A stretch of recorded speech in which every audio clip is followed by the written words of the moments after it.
And welcome to Hannity. And tonight it's going to be a very big week for Donald Trump on the campaign trail. Now the GOP nominee is scheduled to deliver a major speech outlining his immigration policy. Now that takes place Wednesday in Arizona. He'll also travel to Detroit this week and this weekend to speak directly to black American voters. And earlier today, the Trump campaign, they released a new ad slamming Hillary Clinton on the economy. Let's take a look. In Hillary Clinton's America, the middle class gets crushed. Spending goes up. Taxes go up. Hundreds of thousands of jobs disappear. It's more of the same, but worse. In Donald Trump's America, working families get tax relief. Millions of new jobs created. Wages go up. Small businesses thrive. The American dream achievable. Here with reaction, Donald Trump's campaign manager, Kellyanne Conway, is back with us. Kellyanne, good to see you. Hi, Sean. Pretty ambitious week. I would argue the last 2 weeks have been the best two of the campaign in terms of staying on message. He seems to be very comfortable now with a teleprompter and less controversy in terms of social media. Is that by design? Well, he's having a great time out on the campaign trail, and I think mostly, Sean, because he brings his message directly to the voters. Look at the difference between the two campaign strategies in terms of just candidate appearances. He's at rally after rally. We have overflow rooms. The people can't even get in. We have such demand for his rallies. And when he's there, what does he do? He talks about specific policy solutions. In the last 2 weeks alone, he has talked about defeating radical Islamic terrorism, granting middle-class tax relief. He's taken his message to communities of color directly and challenged Hillary Clinton and Democrats to explain their records, their awful records over a series of decades. He's addressed Hillary Clinton and her foundation. He's talked about law enforcement. I mean, the list goes on and on. If you want to know where he stands on the issues, tune into one of his rallies. You contrast that with Hillary Clinton, who basically is doing fundraisers and one single speech, Sean, not about immigration or health care or education or ISIS or the economy or jobs or infrastructure or energy. She gave one speech and it was about Donald Trump and some websites. So it shows you the difference, and you see it reflected in the polls now. We put out a 10-state ad buy today with that economic ad, really showing people they have a choice in this election, tremendous contrast on economic growth and taxes and middle-class affordability. And the polls show it, tightening everywhere. Emerson College released 3 polls today. We are within the margin of error in Ohio and in Pennsylvania and in Michigan, and in all 3 states, we lead her among independents. In the state of Ohio, according to the Emerson College poll, we are leading Hillary Clinton by 17 points among independents. And lastly, the Morning Consult poll came out yesterday showing that we cut Hillary Clinton's lead from 6% to 3% nationwide. But what was really remarkable about that poll, Sean, was Hillary Clinton is leading Donald Trump among women 44% to 35%.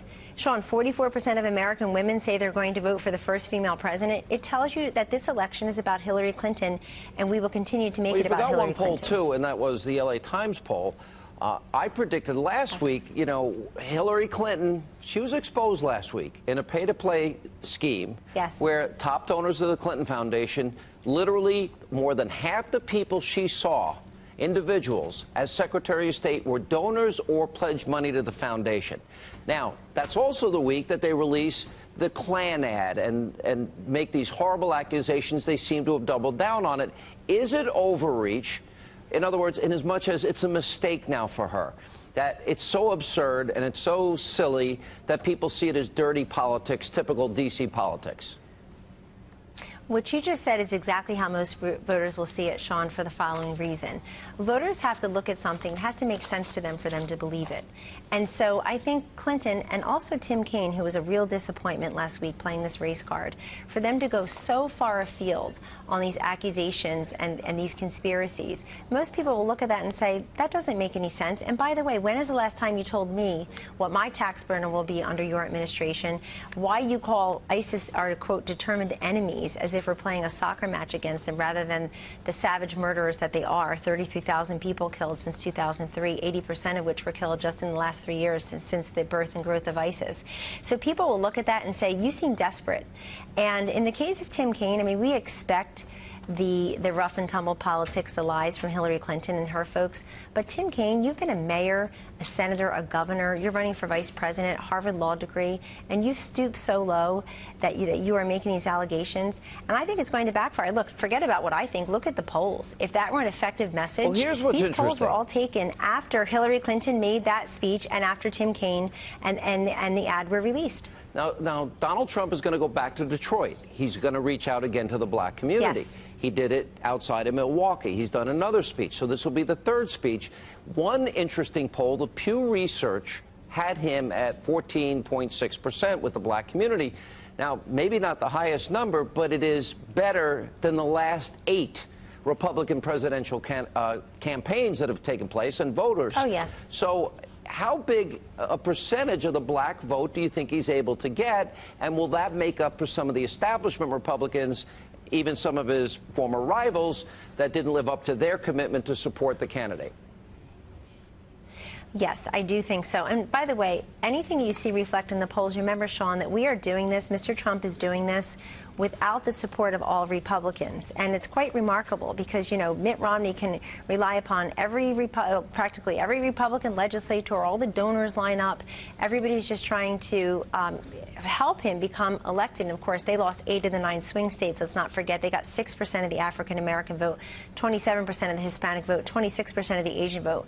At least give us our chance to improve upon those margins. And as you mentioned, the Pew poll, even the NBC poll last week, you see very dramatic improvement in our margins among the African-American community. That means that showing up and showing people that you care and actually addressing their concerns and also appreciating and lauding their many accomplishments is really the way to do this. We're not leaving any vote for granted in any state. Last question. Hillary in her campaign is spending up to $80 to $100 million. I know you announced a $10 million ad buy. Do you think you need to match her dollar for dollar? We don't need to match Hillary Clinton dollar for dollar or personnel to personnel because we have something she'll never have, which is a candidate that is dynamic, magnetic, really compelling. People show up at these rallies wanting to see her. I assume the reason she doesn't do that, she goes to private fundraisers with her Hollywood friends and elsewhere.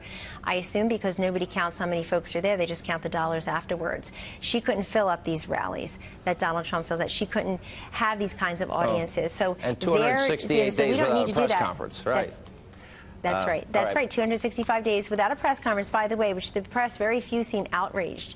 They love covering Donald Trump because, you know, I mean, God, I know she's boring and she lies for a living, but there are 2 candidates running for president here. They should both be covered more often. But we have something she'll never have. No focus group, no pollster, no donor, no 1,000 people working in Brooklyn will never change the fact that between now and November 8th, we have the much more compelling, magnetic candidate that's willing to take his case directly to the voters. Scarcity seems to be their strategy. When she comes out of hiding, it's really just to give a speech about him or to raise money. All right, Kellyanne, thank you.